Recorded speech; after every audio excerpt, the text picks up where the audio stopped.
Hi, fit and focused family. It is Pam coming to you this morning because I like to try to do some live videos, or not necessarily live, but videos in here every once in a while because it just lets us all get to know each other a little bit better when I feel like I can look at you in your face and you can look at me. I am going to be sharing tips this week on time management, as is Nicole, as that's going to be our focus for the week. So I figured I'd come and give you some of my really quick, very simple tips. And then as the week progresses, we'll dive into a little bit more specific ways that we save ourselves time. One of the ways that I have found has really been helpful, and I've shared a lot of these tips in past groups, so I apologize if there are reviews or reminders for some of you. But one of my biggest time management tips is to work with a planner or scheduler, which I know so many of you do. I've actually just kind of joined many of you who are using Google Calendar. I've been a paper planner kind of girl, and I still do use a notebook or a little planner to keep to-do lists and running things. I just like to write stuff down.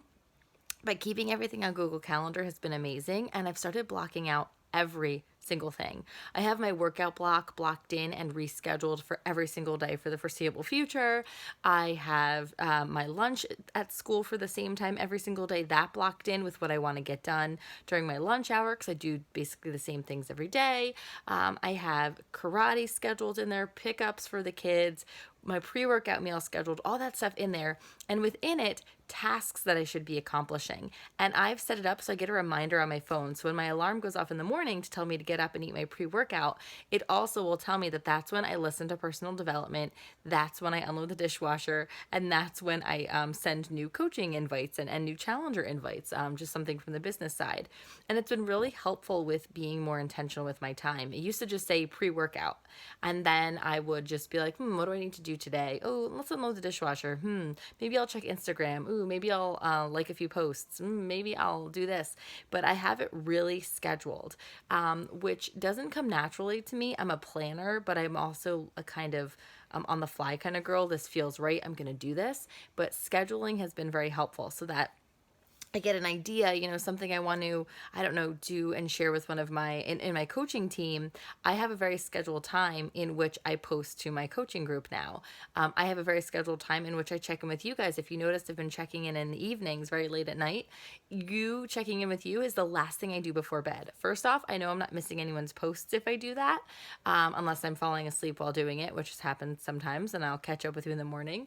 But secondly, I was spending so many hours a day in this challenge group, which is fantastic, but I wasn't doing other things I need to do. I wasn't getting more people to join us. I wasn't grading as much as I should. I wasn't getting the laundry done, which I haven't done yet today.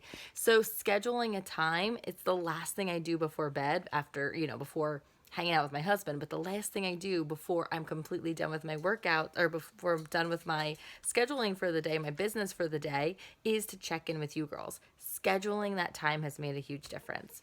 Another thing that I suggest for time management that's a really simple tip is something called a Tickler File. And I will share an article in the comments or description of this video that explains what a Tickler File is, but it is a huge savior. I say this often, I have to be more diligent in using it, and it's been on my task sheet for Lent. I didn't give anything up for Lent this year. I find that taking on new tasks is better for me, so I've been taking on more decluttering and organization. Not that you can tell because of that pile of laundry, but I've been donating clothes every day, decluttering the toys and donating those. Like, I've been doing that. In organizing my life, getting into my Tickler file again and redoing it because it got a little messy. So in essence, it's a filing system where you have it numbered 1 through 31 and then also a folder for all of the months of the year. So if you get something in from your kids' school with like a book order form that's due on the 12th, you can put it into the file on the 11th.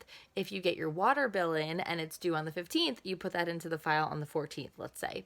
So then each morning when you wake up, you open up the file for whatever date it is. If today is the 19th, I'd open up the file for the 19th, and in there would be everything I need for that day. So it's a really good way for you to keep things in the right order, in the right space, so you don't have file folders all over the place. You don't have a bulletin board that's overrun with items, it's super helpful. So you just get into a habit in the morning of taking a peek in that. So when mail comes, you can easily file it.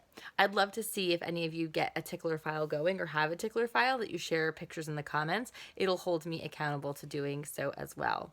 And another tip for time management is to use a list making app. I've shared something like this in the past. The one that I like is Wunderlist because you can export them to your email really quickly. Though I do have to say, I'm also loving the newest update of the iPhone Notes app. So if you just have that little post-it note little app, you can make a check off to-do list. You can email yourself with those. You can add them to your calendar really easy. But using some sort of list app is really helpful. That in conjunction with my calendar, I hardly need my planner anymore.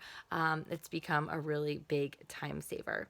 Another thing that's really good with time management, and Leslie, who's been in our groups in the past, and I shared this in our free group that we ran this past week, is following a cleaning schedule. So instead of doing like every single thing every single day, especially if you're a working mom and out of the house a lot, is doing certain tasks on on the same day every week. So Monday is clean out the fridge. I think it's wash down the walls and doors, and like one other thing, I forget what it is. I have that posted downstairs, and I also have a screenshot of it saved in the camera roll of my phone so that I have a really easy idea of what it is my tasks are supposed to be each day. That is something that's been a little bit easier for me to digest since I added that back into my routine. But as we mentioned, we're going to be sharing more time management tips as the week goes on, lots more insights on ways that we can focus in on the time we have and be more efficient and more effective. One last bonus tip that I will share, I also shared this in that free group, I've also shared this before, is to turn off the notifications on your phone.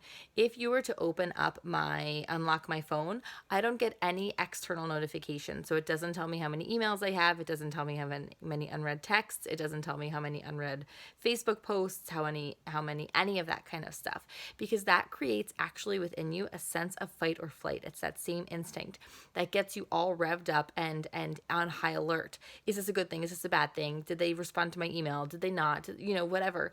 You're thinking all of these things, and it means you're not present wherever you are. Where distraction live, where guilt live, you cannot be fully present. So get rid of guilt, get rid of distraction, and turn off those notifications, and consider, is it time for me to see what I need to see? Then you can. I have it a little bit particular. So I have text message notifications that come through, but I see who has sent me a text. If it's my mom and she's visiting my grandma in Florida who's ill, I'm going to read that text when I see it. But if it's my mom on a random Wednesday, I am not going to read that text until I have a better time to do that. It can wait. If it's, my friend or my daughter's friend's parent and we're supposed to be having a play date, I'm going to read that. But if it's not, it can wait until later when I have time to really read it and really respond. So that has been a huge change, not getting those notifications. So it it lessens my stress, and it's also a time management thing, because if not, I'm a slave to my phone constantly, and I'm already bad enough at that as it is. So anything I can do to minimize having that in my hand is a good thing. Okay, ladies and John, if you have any ideas for time management that you think would be worth sharing, please post them below, because we're going to dive into that focus as the week progresses. We look forward to sharing more, to hearing from you, and to having a kick butt week. Let's get fit and focused. Let's keep it running. Bye.